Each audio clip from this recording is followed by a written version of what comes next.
নমস্কার বন্ধুরা, সোনালীর কিচেনে সবাইকে স্বাগত। আজকে আপনাদের সাথে শেয়ার করছি নিরামিষ পনিরের একটি রেসিপি। ঘরে থাকা সামান্য কিছু মশলা দিয়ে সহজেই এই রেসিপিটি বানিয়ে নেওয়া যায়।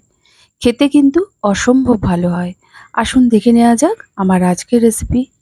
এখানে ৩০০ গ্রাম পনির এরকম ছোট ছোট করে চৌকো শেপে কেটে নিয়েছি। আর নিয়েছি আদা, ১ টেবিল চামচ মৌরি আর কটা কাঁচা লঙ্কা। এখানে আদা আর মৌরিটা একসঙ্গে বেটে নেব। এবার কড়াইয়ে দিয়ে দিলাম ৩ টেবিল চামচ সাদা তেল। তেলটা গরম হলে সামান্য একটু লবণ দিয়ে ভালো করে মিশিয়ে নিলাম। এরপর পনিরগুলো ভেজে নেব। লবণটা দেওয়াতে পনিরগুলো কিন্তু কড়াইয়ের গায়ে লেগে যাবে না। পনিরগুলো হালকা করে ভেজে নেওয়ার পর এখানে আমি ১.৫ কাপ দুধ আগে থেকে গরম করে নিয়েছি। সেই হালকা উষ্ণ দুধের মধ্যে পনিরগুলোকে ভিজিয়ে রেখে দেবো। গরুর দুধ বা প্যাকেটের দুধ বা গুঁড়ো দুধ দিয়েও এই রান্নাটা করে নেওয়া যাবে। আর এখানে পনিরটা কিন্তু পারলে ক্রিম পনিরটাই ব্যবহার করবেন। এতে এর রান্নাটা খুব সুস্বাদু হয়ে উঠবে। পনিরগুলো ভাজার পর কড়াইয়ে যে পরিমাণ তেল আছে তাতেই পুরো রান্নাটা করে নেব। একটা দারচিনি, ৪টে এলাচ, একটা লবঙ্গ ফোড়ন দিলাম। ফোড়ন থেকে একটা সুন্দর গন্ধ বেরালে একটা টমেটো পেস্ট করে নিয়েছি, সেটা দিয়ে কিছুক্ষণ রান্না করে নেব। টমেটোর কাঁচা গন্ধটা চলে গেলে ১ চামচ কাঁচা লঙ্কা বাটা, আদা আর মৌরির পেস্টটা দিয়ে দিলাম। সাথে ১ চামচ কাশ্মীরি লঙ্কার গুঁড়ো, স্বাদ অনুযায়ী লবণ আর যে বাটিটার মধ্যে মশলাটা ছিল সেই বাটি ধোয়া জলটা দিয়ে মশলাটা বেশ কিছুক্ষণ কষিয়ে নেব। মশলা থেকে যখন পুরোপুরি তেল ছেড়ে আসবে সেই সময় দুধের মধ্যে ভিজিয়ে রাখা পনির সমেত দুধটা দিয়ে দেবো।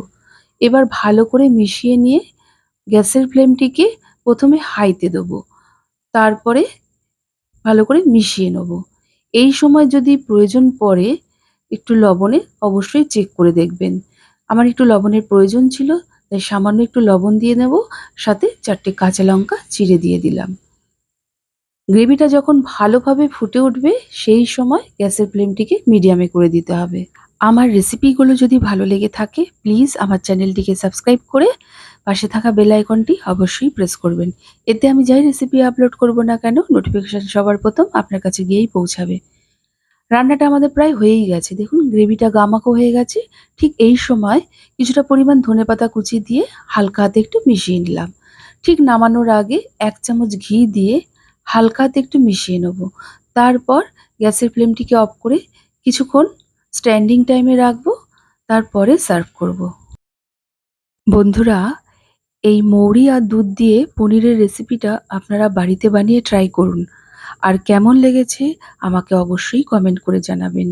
ভালো লাগলে একটা লাইক ও প্রচুর শেয়ার করবেন।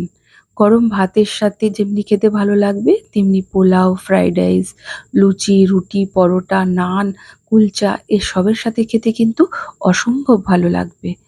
আজকের মতো এই পর্যন্ত। আবার হাজির হয়ে যাব নতুন কোনো রেসিপির সাথে। সবাই ভালো থাকুন, সুস্থ থাকুন। ধন্যবাদ।